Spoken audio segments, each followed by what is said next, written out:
My name is Robin Dodd, I'm a British landscape photographer, and in this video I'm in Norway.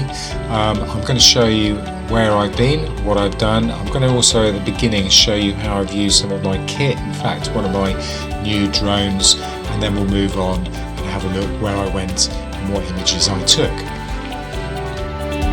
Well, I'm struggling to move from here. It's just quite nice sitting down, looking at the view. The lights just playing a little bit with the mountains. I can't even be bothered to take a photograph, to be honest. It's just quite nice, and I've got a snack bar to eat while I'm doing this, which I'm going to do in a minute.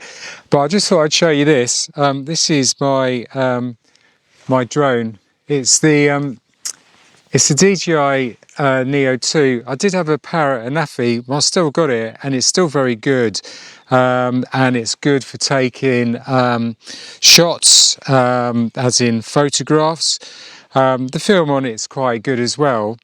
It's just a right faff getting it out, flying it, and I prefer taking the photographs than flying the drone and taking the photographs.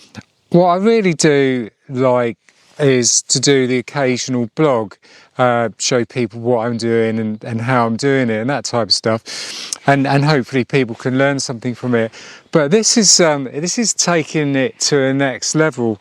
I saw someone the other month who'd bought the DJI. It's called the DJI Neo 2. Not the one, the 2. And the great thing about this is it's small, and it just almost fits in your pocket. I put it in my backpack. I use this this case which it goes into. It's really cool how it works, and basically it just snaps into the case and you put it in the backpack. I'm always falling over, particularly on terrain like this. I don't want to fall down here because it's quite deep. But I've just been flying it around. You see some footage now of me flying it. It looks quite cool. I've got some of these. They're filters, ND filters, which are quite good. And the thing about this is, let me just turn it on. Hang on, got to turn it on.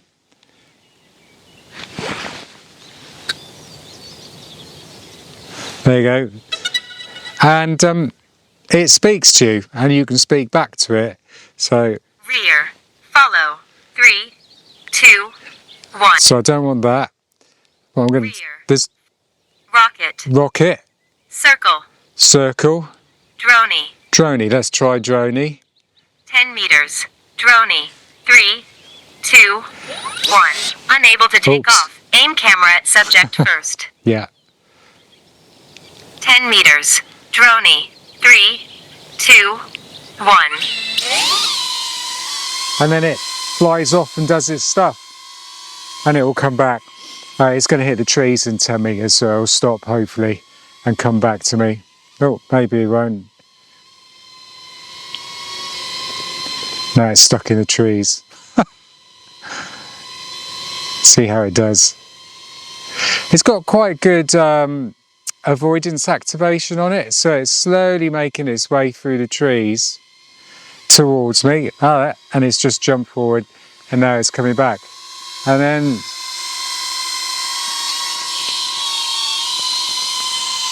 you just reach and get it, and it comes back. And I'll show you the footage there of that. You can set it at different distances. I'd set it 10 meters, so it's going into the trees. And it does all sorts of things. It goes up, down, round, circles. And you can talk to it. You can use hand movements to move it around. You can use the controller on your phone, and you can fly it normally like a pad flying it, or you can connect your phone to one of these DJI controllers, and then it becomes a full-on full-on drone and fly it around fast, slow, cinematic, all that type of stuff. I just take it to the next level. So if any, these are quite cheap. They're about 250 quid. And then what happens is you can buy extra bits and pieces on top.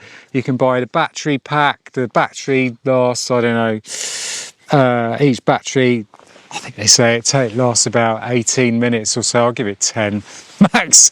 But you've got 3 batteries and you quickly change it over. And the thing is, it's all very quick.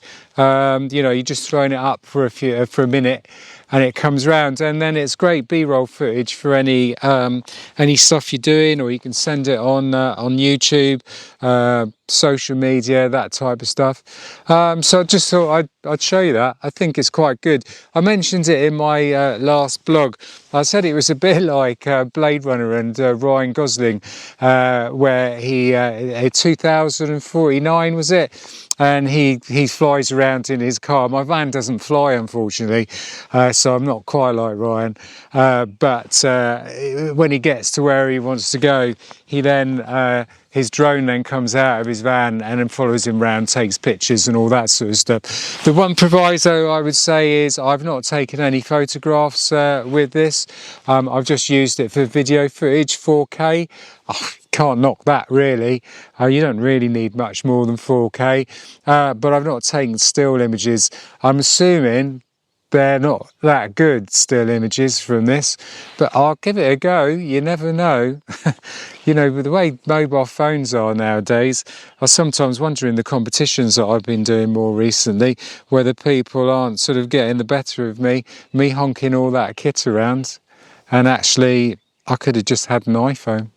Right, well, that's my flying iPhone, and we'll move on. I'm going to have my snack bar and slowly make my way back to the van, and we might end up jumping on a ferry down the fjord. It's expensive, it's 90 quid, but for an hour and a half trip down the fjord with the van, but it would save me probably a 2-hour drive and the fuel, and it might be quite nice, I think. So let's see what happens.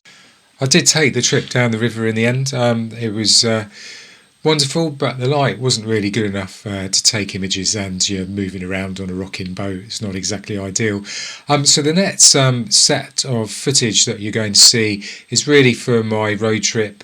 As I made my way south, I went to another glacier, and we'll touch on that subject towards the end and the images that I got from there.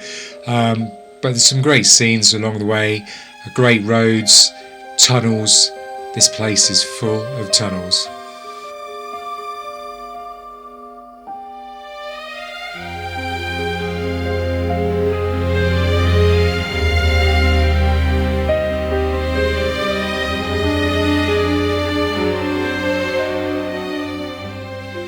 One of my 6-mile runs, DJI Neo 2 in a backpack and the Canon R5 with amazing image stabilisation allows me to get the movement in the water.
Right, let me angle myself.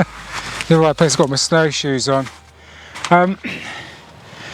So I came to this glacier probably about 5-6 days ago, and I did the Nissenbreen, put it here, which is the next valley along, and this one here was just further down. I couldn't do it because it was just covered in snow and the track was closed. So I thought I'd still like to do it maybe on the way back, if maybe the snow had melted, but it hadn't. But I got my don't know if you can see them here, my snowshoes, and yes, so I've used those to get up here. It's taken about an hour to go a mile. It's quite hard work, and I'm not going to get to the end there. Sun's starting to go down, and I wanted to get it end of evening going down, and I think I've got a really good shot. It's a sun star, and I'll show it in a second. And sometimes, you know, when you're lacking a bit of interest, we go for sun stars, which if people don't know, is f16 to f22, and if you get it just as the sun's hitting the edge of the mountain, it will give you a nice little sun star. I use Canon, and I use a Canon full frame. It's an R5, and I use an R as well, but the lenses are the L lenses, and the diaphragms for those just absolutely phenomenal. Even for the f4 one, which is what I'm filming on now, it's the 24 to 105. It just performs so well when it comes to sun stars on a regular basis, and I think it's made the shot. So you can see behind me we got this field of I suppose they're silver birch, and they're all just twisted, and there's nothing definitive to it. It's very difficult to make a scene out of it, but I think with this shot I've managed to do it. So I'll put that on now, and then I've got the slog back. I tell you what, if all over in these, wallowing around like an elephant, it takes ages to get up. And the other thing that I've noticed is I followed some animal tracks, and I think the animal tracks have followed the track that there was here anyway. And I reckon that, but you can't see where the track is because it's just completely covered in snow. And what I think is that the humans have created the track along the animal track in the first place over the centuries, and the animals still use it, and actually because it's just the easiest way to get through, and so actually when it's covered in snow they know exactly where to go. A clot like me, I haven't got a clue.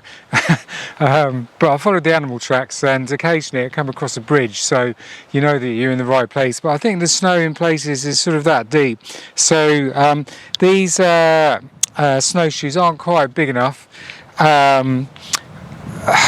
I just needed them small enough to go in the van and just about to get here. They could have done with a bit bigger, but you know, they should be all right. And on the way back, I'll find somewhere to park up and have something to eat and chill, and we're heading back down south. Well, we're already coming south already. This was a stop on the way. So here's the image.